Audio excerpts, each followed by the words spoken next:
PCOS ரொம்ப common. எல்லாருக்கும் இத பத்தி தெரியும். டாக்டர் எனக்கு பிசிஓஎஸ் இருக்குன்னு சொல்லி வருகிற பேஷண்ட்ஸோட எண்ணிக்கை ரொம்ப ரொம்ப அதிகம்.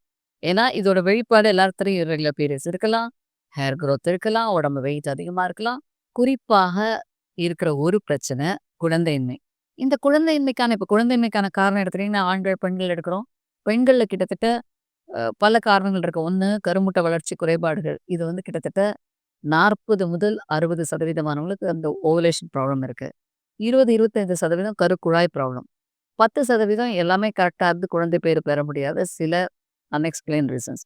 சிலருக்கு கர்ப்பப்பை பிரச்சனைகள். இந்த மாரியான ப்ராப்ளம் இருக்கும்பொழுது, மேஜரான ப்ராப்ளமே கருமுட்டைகள் வளர்ச்சி. இந்த கருமுட்டை வளர்ச்சி குறைபாடு இருக்கிற பெண்கள், அவர்கள செக் பண்ணி பார்த்தீங்கன்னா, கிட்டத்தட்ட 80% பிசிஓடி தான் இருக்கு. ஸோ பிசிஓடி இருக்கிறதுனால கருமுட்டைகள் வளர்ச்சி, கருமுட்டைகளோட செயலாக்கம், கருமுட்டையோட தன்மை, குவாலிட்டி இவை அனைத்தும் பாதிக்கப்படுகிறது. ஸோ முட்டைகள் நெறைய இருக்கும். ஆனா முட்டைகள் வளராது. ஏன்னா முட்டைகள் வளர்ச்சி தான் கண்டிப்பாக குழந்தை பேருக்கு ஒரு அடிப்படையான விஷயம். முட்டைகள் வெளிவராவிட்டால் கருத்தரிக்க வாய்ப்பு இல்ல. ஒரு பெண்ணுக்கு மாதவிலக்கு தள்ளி தள்ளி வருது, சரியான முறையில மாதவிலக்கு வரலனாலே, இந்த முட்டைகள் வளர்ச்சி சீரா இல்லன்னு அர்த்தம். ஸோ பிசிஓடி இருக்கிற பெண்களுக்கு முட்டை வளர்ச்சி தான் பிரச்சனை. முட்டைகள் வளர்ச்சி சீராக இல்லாதனால, இந்த பெண்களுக்கு இர்ரெகுலர் மாதவிலக்கு வரும். சரியான முறையில மாதவிலக்கு வராது. பல நேரங்கள்ல இதுதான் முக்கியமான காரணம் குழந்தையின்மைக்கு.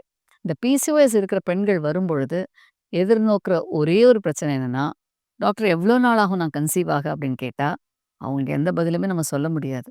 ஏன்னா, இந்த பிரச்சனைக்கு தேவை தொடர்ச்சியான ட்ரீட்மெண்ட், முறையான சிகிச்சை முறை. உடனே எல்லாம் சொல்லுவாங்க, "டாக்டர் இவ்வளோ நாள் ஆகும்னா ஐவிஎஃப் பண்ணிடுறீங்களா?" அப்படின்னு கேட்பாங்க. தவறு. பிசிஓஎஸ் இருக்கிற பெண்களுக்கு ஐவிஎஃப் என்பது கடைசியான ட்ரீட்மெண்ட்டோட முடிவான விஷயம் தான். இது முதலான விஷயமாக செஞ்சீங்கன்னா, ஃபெயிலியர் ரேட் ஜாஸ்தி. ஏன்னா, இன்னைக்கு உங்களுக்கு நெறைய எக்ஸ் இருக்கும்.